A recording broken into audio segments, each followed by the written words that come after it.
Class 9th KPK chapter name congruent triangles और इसकी review exercise number 10 को हम सॉल्व करेंगे, जिसका क्वेश्चन नंबर 2 है in a triangle P Q R the bisectors of angle Q and angle R meet at O, prove that O is equidistant from the sides of the triangle. यानी कि एक triangle है P Q R, ठीक है। हमने prove ये करना है कि इसके दो जो वर्टिसेस हैं उस पे जो बनने वाले एंगल है, angle Q and angle R, उनके अगर हम बाइसेक्टर्स ड्रॉ करते हैं जो कि एक दूसरे को ओ पॉइंट पे इंटरसेक्ट करते हैं, ठीक है। हमने प्रूव ये करना है कि ओ का जो फासला है वो ट्रायंगल की तीनों साइड से बराबर है, ठीक है। अब इसको हम कैसे प्रूव कर सकते हैं, इस रिजल्ट को, उसके सोल्यूशन के ऊपर वर्किंग करते हैं। इसके लिए सबसे पहले तो जो डायग्राम है उसको हम यहाँ पे ड्रॉ कर लेते हैं, ठीक है। फॉर एग्जांपल ये वो ट्रायंगल है जिसके रेफरेंस के तौर पर हम बात कर रहे हैं, ठीक है। ये है पी वर्टेक्स, फॉर एग्जांपल ये क्यू है और ये आर है, ठीक है। और अब इसके जो दो एंगल्स थे उनके बाइसेक्टर्स भी ड्रॉ कर लेते हैं, एक एंगल क्यू का और एक एंगल आर का। तो इनके बाइसेक्टर्स जो हैं वो इस मतलब जो एंगल है इसको टू इक्वल पार्ट्स में डिवाइड करते हुए ऐसा से पास होगी वो रे, ठीक है। और इस तरह एंगल आर का भी बाइसेक्टर जो एंगल आर को टू इक्वल पार्ट्स में डिवाइड करता हुआ इस तरीके से ये दोनों मतलब रेज ड्रॉ होंगी। और जिस पॉइंट पे ये दोनों रेज इंटरसेक्ट कर रही हैं, ठीक है, उसको हम कह देते हैं कि वो पॉइंट है ओ, जो कि हमें बताया गया था, ये ओ पॉइंट है। अब हमने ओ का जो डिस्टेंस है तीनों साइड से इक्वल शो करना है। उसके लिए हम ऐसा करते हैं कि चूँकि किसी पॉइंट का जब लाइन से या लाइन सेगमेंट से डिस्टेंस दिया जाता है तो परपेंडिकुलर डिस्टेंस होता है, तो ओ का जो पी सॉरी क्यू आर है इससे डिस्टेंस ये हो जाएगा परपेंडिकुलर, यहाँ पे यानी थ्रो करेंगे और इसे कोई पॉइंट हम कह देते हैं फॉर एग्जांपल एल, ठीक है। इसी तरह इस साइड के ऊपर भी परपेंडिकुलर थ्रो कर लेते हैं जो कि फ़र्ज़ करें यहाँ पे आके बनता है, इसे कह लेते हैं पॉइंट एन, ठीक है। ये इधर परपेंडिकुलर आ रहा है। और इसी तरह ओ से इस साइड पे भी परपेंडिकुलर थ्रो कर लेते हैं, फ़र्ज़ करें वो यहाँ पे आता है, तो ये पॉइंट आ जाएगा हमारे पास एम, ठीक है। तो इसी के से ये तो बन गई हमारे पास ट्रायंगल, ठीक है। अब हम बात करते हैं गिवन की कि इस स्टेटमेंट में मतलब इस थ्योरम में हमें गिवन क्या रिजल्ट है, ठीक है। अगर गिवन के रेफरेंस से हम बात करें तो देखें हमें इसमें जो गिवन है एक ट्रायंगल गिवन है, ठीक है। In triangle P Q R, ठीक है, हम क्या लिख सकते हैं, द बाइसेक्टर्स ऑफ एंगल्स, ठीक है, क्यू एंड एंगल आर, ठीक है, meet at point I, meet at point O, sorry मैंने ओ यहाँ पे, चूंकि क्वेश्चन में हमें कहा गया कि आपने ओ पॉइंट शो करना है, ठीक है, मीट एट पॉइंट ओ। अब इसमें जो ओ एल है, ठीक है, या ओ एम है या इसी तरह ओ एन है, ठीक है, ये क्या है, आर द परपेंडिकुलर, ठीक है, ये परपेंडिकुलर का सिंबल है, आगे ए आर लिख दिया मैंने, perpendiculars to the three sides, to the three sides of triangle, ठीक है, three sides of a triangle, ठीक है। ट्राइंगल जो भी है उसको लेबल भी कर सकते हैं हम, जैसा पी क्यू आर की हमने बात की, तो ट्राइंगल पी क्यू आर, ठीक है, ऐसा से लिख देते हैं। हमने प्रूफ क्या रिजल्ट करना है, टू प्रूफ के लिए जो रिजल्ट है वो ये है कि इनका फासला तीनों का बराबर आएगा, मतलब ओ पॉइंट का फासला जो है तीनों साइड से बराबर है। इसका मतलब ओ एल जितना डिस्टेंस होगा वो बराबर होगा, या अगर हम लाइन सेगमेंट की बात करें तो कॉन्ग्रुएंट होगी ओ एम के, और ये ओ एम जो है वो कॉन्ग्रुएंट होगा किसके, ओ एन के। यानी ये तीनों डिस्टेंसेस जो हैं वो आपस में कॉन्ग्रुएंट होंगे। अब इसके प्रूफ के ऊपर बात करते हैं और उसको मैं आपसे डिस्कस करता हूँ अभी। अब अगर हम स्टेटमेंट्स और रीजंस पे बात करें प्रूफ के ऊपर, तो सबसे पहले अगर हम ट्राइंगल जो बन रही है हमारे पास ओ एल बी, सही है, ओ एल क्यू, बल्कि अगर हम इस ट्राइंगल के हवाले से बात करें ओ एल क्यू, ठीक है, और इसकी कोरस्पॉन्डेंस लें अगर हम जो इसके साथ दूसरी ट्राइंगल बन रही है जो है ओ एम और साथ में क्यू, ओ एम क्यू, ठीक है। अगर इन दोनों ट्राइंगल्स की बात करें, एक ये ट्राइंगल बन रही है और एक ये ट्राइंगल बन रही है, ठीक है। अगर हम इन दोनों में वन वन कोरस्पॉन्डेंस दें तो हम ये देख रहे हैं कि इनमें जो ओ क्यू डिस्टेंस है, उन मतलब ओ क्यू जो साइड है इन दोनों ट्राइंगल्स की, वो आपस में क्या है, कॉन्ग्रेंट है। ठीक है, O Q is congruent to O Q. ठीक है, ये क्या होगा, कॉमन है ये। ठीक है, अच्छा इसके अलावा अगर हम देखें तो जो एंगल है, एंगल जो बन रहा है ओ क्यू एल, ठीक है, ये किसके कॉन्ग्रेंट है, ओ क्यू एल। कौन सा एंगल बनेगा, ओ क्यू एल, चूंकि हमने एंगल बाई सेक्टर ड्रॉ किया था, जितना ये एंगल है उतना ही ये एंगल है। ठीक है, तो ये बराबर है एंगल ओ क्यू एम के। ठीक है, ये हमारी क्या थी, गिवन था कि जो एंगल ये बी सॉरी ओ क्यू है, बेसिकली ओ क्यू जो है ये क्या है, bisector of, is bisector of angle Q, is bisector of angle Q. ठीक है, अच्छा इसके बाद अगर हम देखें तो जो एंगल बन रहा है O L, O L Q, ठीक है, ये 90 डिग्री का है।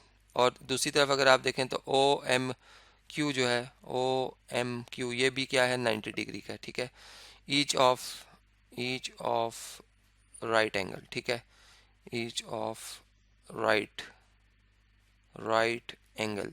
ठीक है, दोनों 90 डिग्री के एंगल्स हैं। ठीक है, तो देखें साइड एंगल एंगल पोस्टुलेट की बेस पे हम कह सकते हैं कि जो ट्राइंगल ओ एल क्यू है ये कॉन्ग्रेंट है ट्राइंगल ओ एम क्यू के। ठीक है, by side angle angle angle postulate. ठीक है, इसकी शॉर्ट फॉर्म यूं लिख सकते हैं इस थ्योरम की, side angle angle congruent to side angle. ठीक है, अब हमें पता है कि जब टू ट्राइंगल्स कॉन्ग्रेंट होती है तो उनके all corresponding sides and all corresponding angles congruent होते हैं। ठीक है, तो यहाँ से हम एक रिजल्ट जो है वो ये शेयर कर सकते हैं, तो अगर मैं स्क्रीन को चलें थोड़ा सा डाउन कर लूँ, कि जो इसकी साइड है ओ एल, ठीक है, वो किसके कॉन्ग्रेंट हो जाएगी, इसकी साइड जो ओ एम है उसके। और इसका रीज़न क्या आएगा, corresponding sides of congruent triangles. ठीक है, C G T short form congruent की मैं लिख देता हूँ, कॉन्ग्रेंट ट्राइंगल्स। ठीक है, तो इस तरीके से ये रिजल्ट हमारे सामने आ जाता है, इसे हम वन स्टेटमेंट कह देते हैं। इसी तरह सिमिलरली जो अब ये ट्राइंगल बन रही है, ठीक है, जिसे हम ओ पी मतलब ओ पी, यहाँ पे अगर हम देखें, बल्कि मैं इसको थोड़ा सा डाउन करता हूँ स्क्रीन पे ताकि हम यहाँ लिख भी सकें, फिर आपसे शेयर करता हूँ स्टेटमेंट।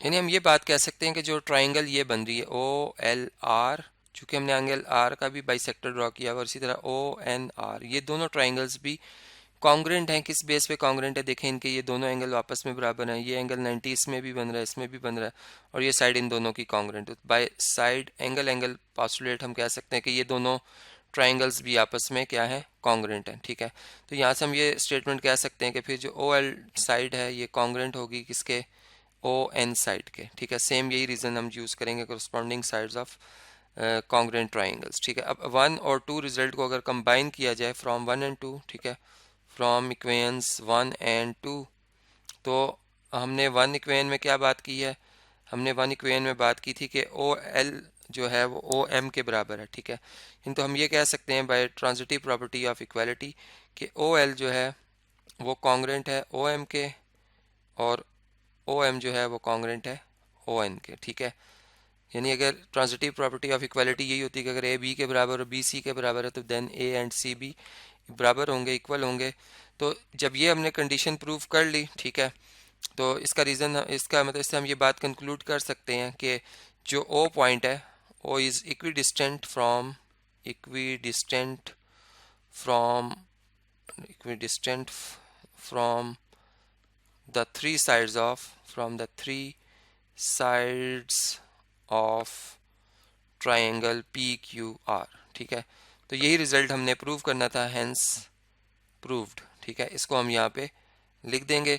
इस स्टेटमेंट का जो रीज़न है वो यही है कि कोरस्पॉन्डिंग, अगर हम इसको लिखना चाहें, चले मैं ठीक करता हूँ इससे, corresponding sides of congruent triangles. ठीक है, साइड्स ऑफ, ये कॉन्ग्रेंट का सिंबल है। ठीक है, और ट्राइंगल्स, ये ट्राइंगल का सिंबल आ गया। तो इसी के से ये जो क्वेश्चन था ये हम अंडरस्टैंड कर सकते हैं। नेक्स्ट क्वेश्चन है जी, क्वेश्चन नंबर 3, जिसमें ये लिखा हुआ है कि एक जो डायग्राम हमें गिवन है, इस गिवन फिगर में अगर आप देखें जो ए बी डिस्टेंस है, या ये आपको ये साइड ए बी नज़र आ रही है, ये सी बी साइड के बराबर है, ठीक है, कॉन्ग्रेंट है। एंड जो एंगल ए है वो एंगल सी के साथ कॉन्ग्रेंट है। हमने प्रूव ये करना है कि जो ए ई डिस्टेंस होगा, ए से ई, वो सी से डी जो डिस्टेंस है या साइड जो सी डी है, ये आपस में कॉन्ग्रेंट है, ठीक है। हम सपोज करते हैं कि जहाँ पे ये दोनों लाइंस इंटरसेक्ट करी, लाइन सेगमेंट्स, उनका जो पॉइंट ऑफ इंटरसेक्शन है वो एफ है, ठीक है। अब इसके ऊपर हम स्टेटमेंट्स और रीजंस की बात करते हैं। सबसे पहले तो हम गिवन की बात करते हैं। देखिए, हमें गिवन जो स्टेटमेंट है वो ये है कि एंगल वन जो है वो एंगल, या एंगल ए जो है, चलें इसको यूं लिख लेते हैं, एंगल ए जो है वो एंगल सी के साथ कॉन्ग्रेंट है, ठीक है। और साथ में जो ये ए बी साइड है वो कॉन्ग्रेंट है किसके, सी बी साइड के या बी सी साइड के, ठीक है। ये तो हो गया गिवन। हमने प्रूव क्या करना है, टू प्रूव में हम लिखेंगे कि हमने ये रिजल्ट प्रूव करना है कि जो ए ई साइड है वो कॉन्ग्रेंट है सी डी साइड के, ठीक है। ये हमने क्लियर कर दिया इसमें। अब प्रूफ के ऊपर बात करते हैं। इसी डायग्राम को यूज़ करते हुए स्टेटमेंट्स और रीजंस जो हैं उसके ऊपर हम बात करेंगे। यहाँ पे हम लिखते हैं स्टेटमेंट्स, ठीक है, और इस साइड पे चलें लिख देते हैं इन स्टेटमेंट्स के रीजंस, ठीक है, और बीच में एक सेपरेट कर लेते हैं इन दोनों को। तो देखें, पहली जो स्टेटमेंट आ रही है उसके लिहाज से अगर हम देखें तो उसमें क्या लिखा हुआ है कि दो ट्राइंगल्स हैं हमारे पास। एक है ट्राइंगल ए बी, अगर हम इस ट्राइंगल को देखें तो ये ट्राइंगल ए बी ई बन रही है, ठीक है, ट्राइंगल ए बी ई। अगर हम इस ट्राइंगल की कोरस्पॉन्डेंस ले लेते हैं दूसरी ट्राइंगल के साथ, तो दूसरी ट्राइंगल कौन सी बन रही है, वो बन रही है सी सी डी बी, ठीक है, C D sorry D B, ठीक है। अगर हम इन दो ट्राइंगल में वन वन कोरस्पॉन्डेंस लें, बल्कि इधर सी बी डी लिख लेते हैं चूंकि बी की कोरस्पॉन्डेंस बी से ही बन रही है। तो देखें, इसमें जो साइड ए बी है, जैसे ऊपर हमें बताया गया कि वो किसके साथ कॉन्ग्रेंट है, इसमें जो साइड सी बी है उसके साथ कॉन्ग्रेंट है। इसका तो हम रीज़न लिख सकते हैं कि गिवन है, ठीक है। दूसरी बात हम ये देख रहे हैं कि जो एंगल है, एंगल जो बन रहा है बी ए ई, चूँकि ए वर्टेक्स पे बनने वाला एंगल सी वर्टेक्स के बराबर है, तो हम इसको कॉन्ग्रेंट कह सकते हैं कि ये एंगल जो दूसरी तरफ बन रहा है उसके रेफरेंस से अगर हम देखें तो वो बन रहा है बी सी डी, ठीक है, बी सी डी। ये दोनों एंगल्स आपस में क्या है, कॉन्ग्रेंट है, गिवन है ये भी रिजल्ट, ठीक है। ये भी हमने लिख लिया। इसके बाद हम देख रहे हैं कि जो एंगल है, इसको बल्कि मैं स्क्रीन को थोड़ा सा डाउन करता हूँ जी, एंगल है नेक्स्ट जो बन रहा है ए बी ई, ये जो ई बी वर्टेक्स पे एंगल बन रहा है ये, बल्कि इसको मैं डार्क कलर कर, ये दोनों ट्राइंगल्स का कॉमन एंगल है, ठीक है, जो इसमें भी है और उसमें भी है, ठीक है। तो हम कहेंगे कि एंगल कॉन्ग्रेंट है इस ट्राइंगल में जो एंगल बन रहा है सी बी डी के साथ, ठीक है। ये दोनों कॉमन एंगल्स हैं, एक ही मतलब दोनों ट्राइंगल में ये कॉमन एंगल बन रहा है, चूँकि ये ट्राइंगल्स मतलब ये वो पोर्शन उन दोनों ट्राइंगल्स का जो कि कॉमन रीजन आता है, ठीक है, इसलिए बी एंगल दोनों में कॉमन हो गया। तो हम ये कह सकते हैं बाय साइड एंगल पास्टुलेट ये दोनों ट्राइंगल्स आपस में क्या है, कॉन्ग्रेंट है, ठीक है। तो ये स्टेटमेंट चले मैं लिखता हूँ अभी स्क्रीन पे जी। तो इसी के से हम इसे लिख सकते हैं कि दोनों ट्राइंगल्स कॉन्ग्रेंट हो गई हैं। अब जब दो ट्राइंगल्स कॉन्ग्रेंट होती हैं तो इनकी all corresponding sides and all corresponding जो एंगल्स हैं वो कॉन्ग्रेंट होते हैं, ठीक है। तो फिर इसका मतलब इसकी जो साइड ए ई है इस ट्राइंगल की, ठीक है, ये दूसरी साइड पे जो ट्राइंगल बन रही है उसकी जो साइड सी डी है उसके साथ क्या होगी, कॉन्ग्रेंट हो जाएगी। यानी इसका रीज़न हम लिखेंगे कोरस्पॉन्डिंग साइड्स ऑफ कॉन्ग्रेंट, ये कॉन्ग्रेंट का सिंबल है, और आगे ट्राइंगल्स लिख देंगे हम। तो इसी के से जो ये थ्योरम है ये प्रूव हो जाता है कि वाकई जो ये डायग्राम थी इसमें जो ये दो कंडीशन गिवन थी और इसके अंदर रहते हुए हमने बात साबित कर दी कि A E side and C D side जो है वापस में कॉन्ग्रेंट हैं। अब इस वीडियो को मैं कंटिन्यू कर रहा हूँ नेक्स्ट वीडियो में, जिसमें मैं जो नेक्स्ट क्वेश्चन नंबर 4 और 5 हैं वो आपसे एक एक करके डिस्कस करूँगा।